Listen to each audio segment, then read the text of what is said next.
نماز کا پابند چھوٹی ایج سے بچوں کو کیسے بنایا جا سکتا ہے؟ بہت ہی امپورٹنٹ چیز ہے اور جس کے لیے سارے والدین پریشان بھی ہیں. اور سوسائٹی میں صورتحال یہ ہے کہ نماز ادا کرنے کے لیے باجماعت نمازوں کے لیے بزرگوں کی ایک چھوٹی سی صف ہوتی، پوری مسجد خالی ہوتی ہے. جی بالکل ایسے. رمضان کے مہینے میں یہ ہوتا ہے کہ ابتدائی دنوں میں صفیں زیادہ ہو جاتی ہیں اور خاص طور پر تراویح میں رش بڑھ جاتا ہے.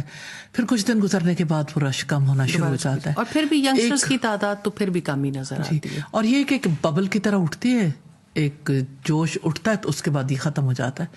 اس کا مطلب یہ کہ لوگوں کے اندر گنجائش ہے، لوگ چاہتے ہیں، لوگوں کو تسکین چاہیے، لوگوں کو اس کی ضرورت ہے، وہ کنیکشن چاہتے ہیں. لیکن پرابلم یہ ہے کہ ہم ان بچوں کے پوائنٹ آف ویو سے نہیں سوچتے، ہم آئیڈیل سٹیج تک پہنچنا چاہتے ہیں. مثال کے طور پر رمضان کی تراویح میں سب لوگوں کا دل ہوتا ہے کہ بچے جو ہیں وہ پوری تراویح پڑھ سکیں، پورا قرآن ختم کر جائیں، اسی طرح سے چلو قرآن ختم ہو جائے گا.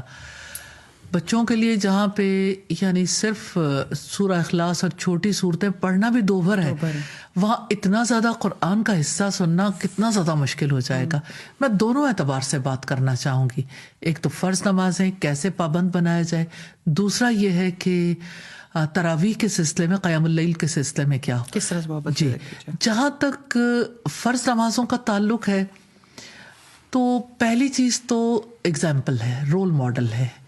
ماں باپ دونوں کو جب نماز کا پابند بچہ دیکھتا ہے تو آپ نے بچوں کو دیکھا ہوگا جن کی مائیں نماز پڑھتی ہیں بچے ساتھ ہی لیٹ جاتے ہیں، انہیں پتہ نہیں ہوتا کہ سجدہ کیسے کرنا ہے. ابھی سجدے کی عمر کو نہیں پہنچتے، انہیں سجدہ کرنا نہیں آتا، لیکن انہیں یہ پتا ہے کہ کسی نے پیشانی زمین پہ رکھی ہے اور ایک پوسچر ہے جو اختیار کیا سجدے کا، تو سجدہ ان سے نہیں ہوتا تو پورے کے پورے لیٹ جاتے ہیں. اب بچوں کو دیکھیے، چھوٹے چھوٹے بچے ہیں جو ماں کو مستقل نماز پڑھتے دیکھتے ہیں گھر کے اندر، تو اس کو دیکھتے کہ یعنی ٹائم پہ جو ہی جائے نماز بچتی ہے تو بچہ چاہتا ہے کہ میں ماں سے پہلے جا کے سجدہ کر لوں. بالکل ایسے. ایک تو یہ بات ہے پہلی. ڈیمانسٹریٹ کر کے دکھائیں. جی یعنی مستقل طرز عمل جو ہے بچے کے سامنے ہو اور اس کو یہ پتا چلے کہ ماں خوش دلی کے ساتھ یہاں پہ آتی ہے تو بچے کے لیے بھی آسانی ہو جاتی ہے.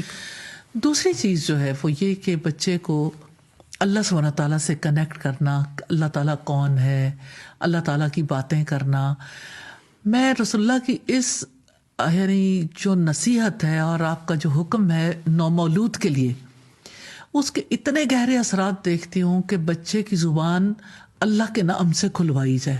ریئلی اس کا بڑا گہرا امپیکٹ ہوتا ہے. بالکل ایسے. بچے جو ہیں ان کے بیک آف مائنڈ پہ اللہ سبحانہ تعالیٰ کا نام اچھے طریقے سے جم جاتا ہے، اور جو ہی اللہ کا نام آئے ان کی نظریں اور ان کے جیسچرز اور ان کی ہر چیز بدل جاتی ہے. میں نے خود ایسے بچوں پہ ایکسپیریمنٹ کیا ہے الحمدللہ کہ بچے کا دل اللہ سبحانہ تعالیٰ سے جڑ جاتا ہے، لاشعور میں وہ چیز چلی جاتی ہے اور اللہ کا نام جہاں کہیں بھی آتا ہے ان کی کیفیت بالکل فرق ہوتی ہے.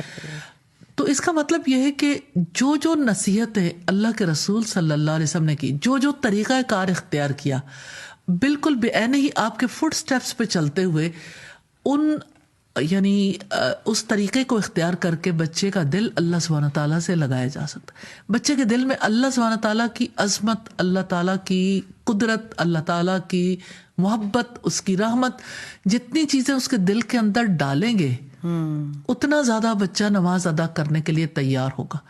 اور اس کو یہ بتایا جائے کہ نماز ادا کرنی ہمارے لیے کیا اہمیت رکھتی ہے اور پوری کائنات کس طرح سے اپنی اپنی نماز ادا کرتی ہے، تو بچہ جو ہے وہ اپنے آپ کو اس کا پارٹ اینڈ پارسل سمجھتا ہے اور نماز ادا کرنے کو اپنے پر بوجھ نہیں سمجھتا. اور اس کے لیے نماز قبول کرنا 7 سال کی عمر میں نہیں، ابتدائی عمر میں ہی اس کے لیے یہ بالکل اس کے کردار کا حصہ بن جاتا ہے.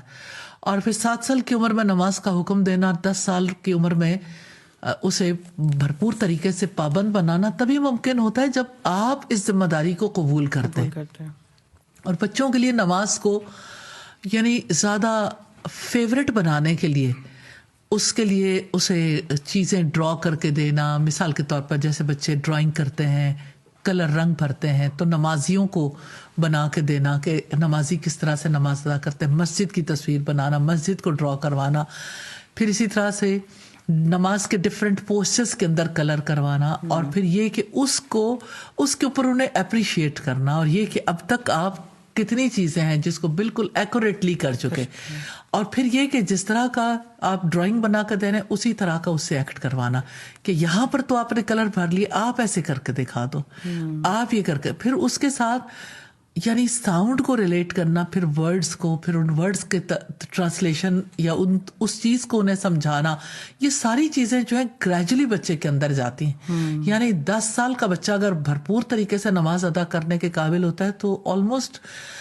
یعنی اگر دیکھیں تو ایک سال میں 365 دن ہوتے ہیں، تو 3560 دن ہیں جس میں کام کرنا ہے۔ کام کرنے آپ سادگی سے اگر کہیں تو 3560 دن کام کریں گے، تو اور پھر ماں آپ اپنے باپ بچے کے کو ذہن میں رہے گا تو پھر بچہ نمازی بن جائے گا۔ سادہ، لیکن دوسری طرف اب دیکھیں ٹین ایجرز ہیں، مائیں اس وقت زیادہ پریشان ہونا شروع ہوتی ہیں۔ میں نے دیکھا ہے کہ پہلے شاید وہ اتنی فکر نہیں کر رہی ہوتی جو اصل وقت ہوتا ہے۔ آپ نے بڑی خوبصورتی سے ایکسپلین کیا کہ اللہ تعالیٰ نے اتنے سارے دن دیے ہیں ٹریننگ کرنے کے لیے، وقت گزر گیا ہاتھ سے، اب ٹین ایج ہے، بچے اس وقت پہ زیادہ دنیا ایکسپلور کر رہے ہوتے ہیں، اپنی دوستیاں، اپنے معاملات، انڈیپینڈنس بھی آ رہی ہوتی ہے۔ میں نے دیکھا مائیں تب زیادہ پریشان ہونا شروع ہو جاتی ہیں کہ ہمارا بچہ نماز نہیں ادا کرتا۔ اس وقت گیم جو ہے نا پیرنٹس کے ہاتھ سے نکل چکی ہوتی ہے بہت حد تک۔ کوشش کریں، لیکن یہ ہے کہ بچوں کو پھر ان کے ایج ویلوز کے اعتبار سے، مجھے لیلۃ القدر کے حوالے سے یہ روایت بہت میرے دل کو اپیل کرتی ہے، اور میں کوشش کرتی ہوں۔ ہمارے اسلاف میں سے ایک بزرگ تھے جو اپنے لیے سب سے زیادہ قیمتی دعا جو کیا کرتے تھے کہ یا اللہ مجھے اچھے دوست دے دے۔ بے شک، تو اپنے بچوں کے لیے دعا کرنی چاہیے کہ بچوں کو اللہ تعالیٰ اچھے دوست دے دے، لیکن اچھی دوستی کے لیے اچھے گروپ کے لیے ایفرٹ کرنی چاہیے۔